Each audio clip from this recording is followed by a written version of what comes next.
यह video science class 9 chapter 1 का part 9 है। इसके पहले की वीडियो को आप जरूर देखें। उस वीडियो में मैंने आपको बताया है कि किस प्रकार से सॉलिड को जब हीट किया जाता है तो उससे लिक्विड बनता है। तो आइए अब हम आगे की ओर बढ़ते हैं। When a solid melts its temperature remains the same, so where does the heat energy go. इसे आपको समझना होगा और इससे बहुत ही इंपॉर्टेंट प्रश्न आते हैं। तो चलिए इसको आगे डिस्क्राइब किया गया उसे हम समझते हैं।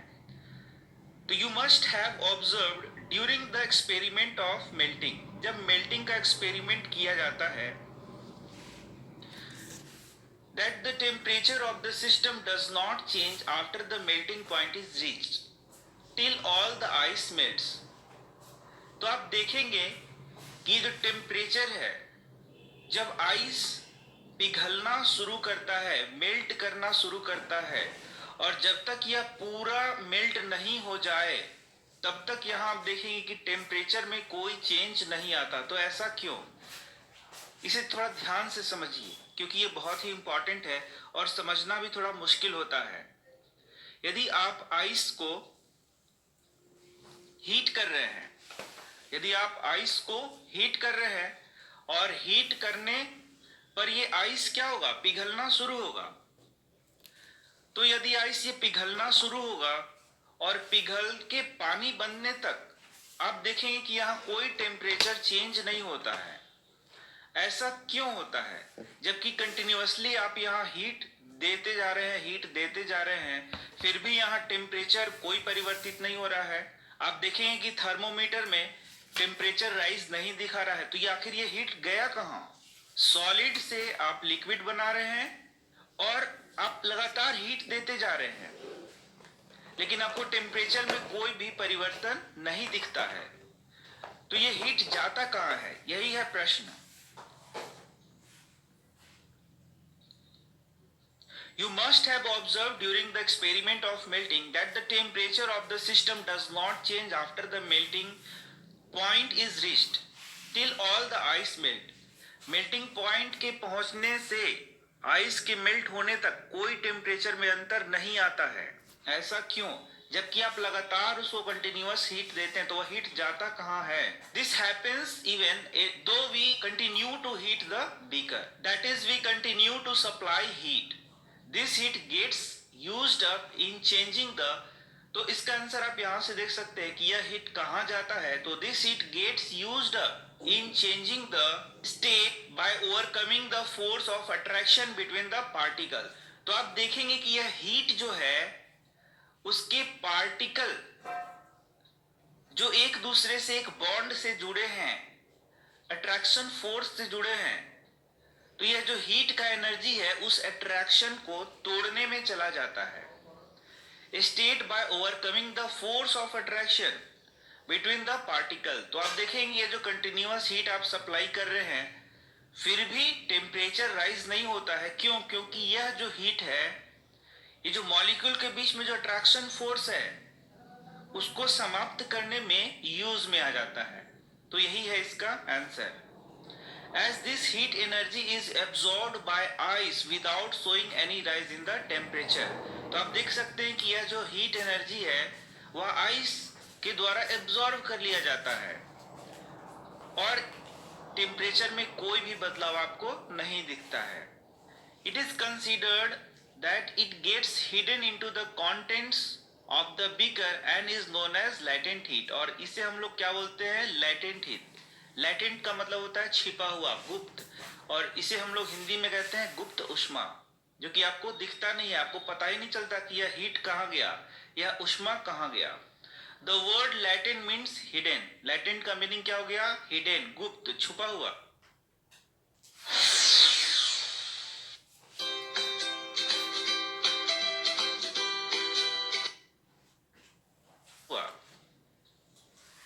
The amount of heat energy that is required to change 1 kg of a solid into liquid at atmospheric pressure at its melting point is known as the latent heat of fusion।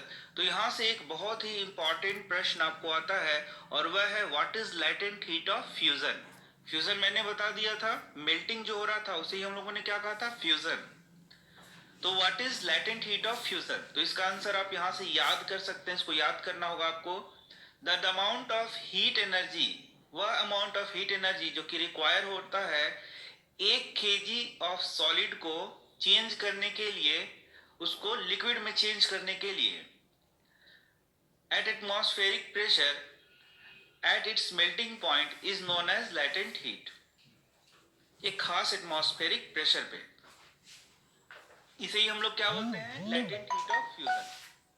So particles in water at 0 degree C, या जैसे मैंने आपको बताया इसको 273 kelvin लिखते हैं, have more energy as compare to particles in ice at the same temperature.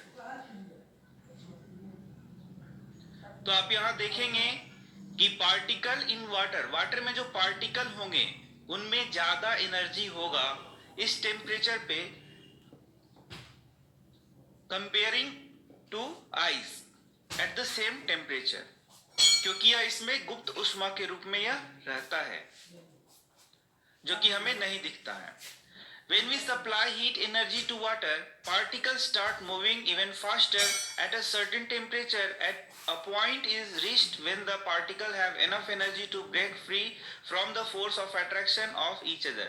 तो यही हम लोगों ने बार बार पढ़ा है कि जैसे जैसे आप हीट देते जाएंगे उसके पार्टिकल उस हीट को एब्जॉर्ब करते जाएंगे और वे फ्री होते जाएंगे, उनका अट्रैक्शन फोर्स क्या होते जाएगा?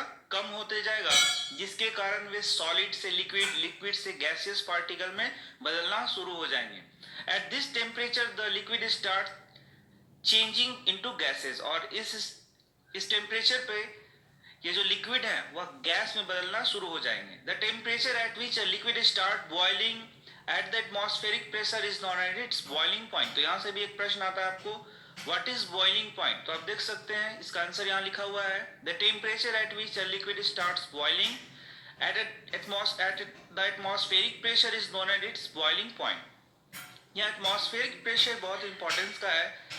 तो एटमॉस्फेरिक प्रेशर, जो जिस वातावरण में आप इसको करा रहे हैं वहां का जो प्रेशर है वही इसका एटमॉस्फेरिक प्रेशर हो गया।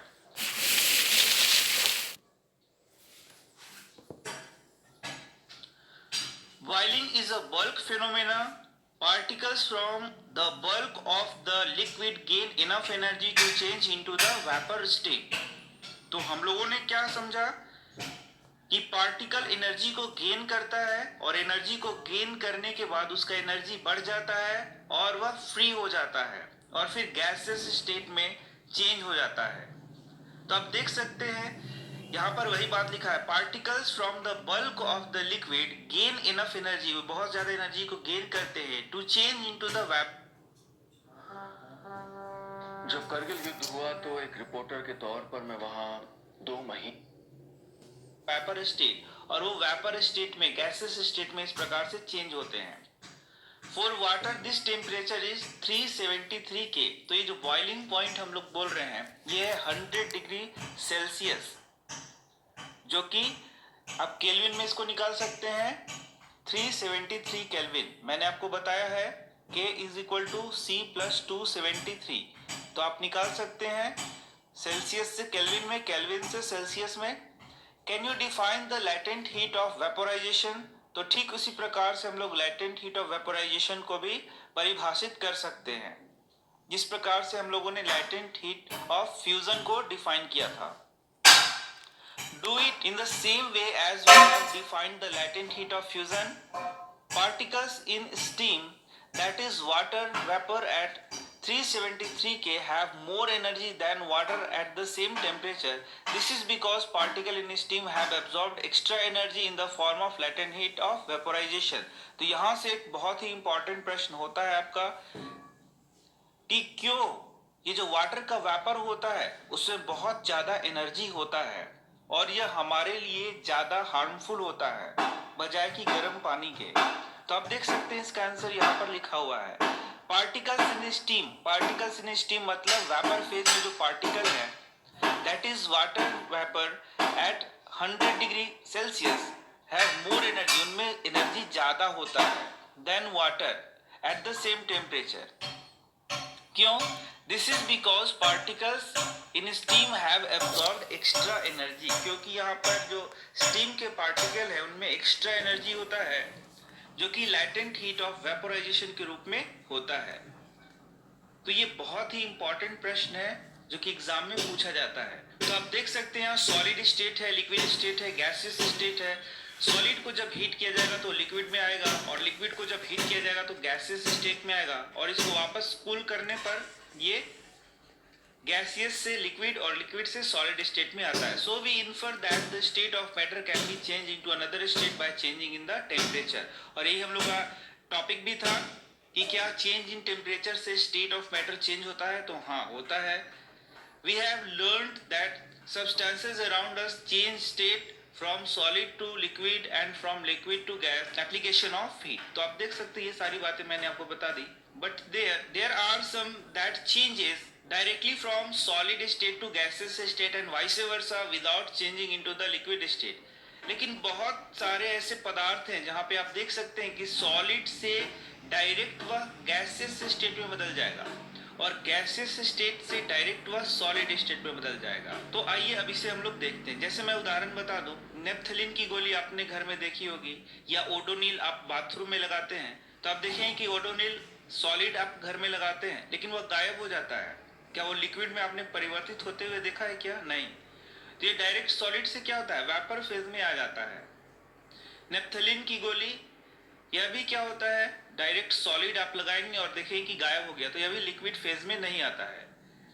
तो यहां से भी बहुत इंपॉर्टेंट प्रश्न पूछे जाते हैं जिसे हम लोग कहते हैं सब्लिमेशन। तो आइए अब हम लोग देखते हैं एक्टिविटी। तो आप देख सकते हैं इस एक्टिविटी को, टेक सम कैम्फर, कुछ कपूर लेना है, और अमोनियम क्लोराइड कुछ भी ले सकते हैं आप। क्रश इट, इसको क्रश करना है, and put it in a China dish, इसको एक चाइना डिश में रख देना। आप देख सकते हैं यहाँ पर एक चाइना डिश लिया गया, उसी में से हम लोग रखते हैं। इसके बाद पुट एन इन्वर्टेड फनल, एक फनल आपको लेना है, कीप, इस फनल को आप उल्टा करके यहाँ पर रख सकते हैं। Put an inverted funnel over the China dish, इस प्रकार से आपको रखना है। पुट अ कॉटन प्लग, यहाँ पे आपको कॉटन प्लग लगा देना है। On the stem of the funnel, इसके स्टेम पे आपको एक कॉटन प्लग लगा देना है। तो इस प्रकार से आपको व्यवस्था करना है। आप देख सकते हैं यहाँ इसको हीट किया जा रहा है। तो जब यहाँ हीट किया जाएगा तो आप देख सकते हैं कि सॉलिड से डायरेक्ट यह किस में बदल जाता है, गैसियस स्टेट में बदल जाता है। तो इसे ही हम लोग क्या बोलते हैं, सब्लिमेशन। यह बहुत ही इंपॉर्टेंट प्रश्न है जो कि एग्जाम में पूछा जाता है। A change of state directly from solid to gas without changing into liquid state और vice versa is called sublimation. तो अब हम आगे पढ़ेंगे effect of change of pressure next video में। तो मिलते हैं नेक्स्ट वीडियो में। धन्यवाद।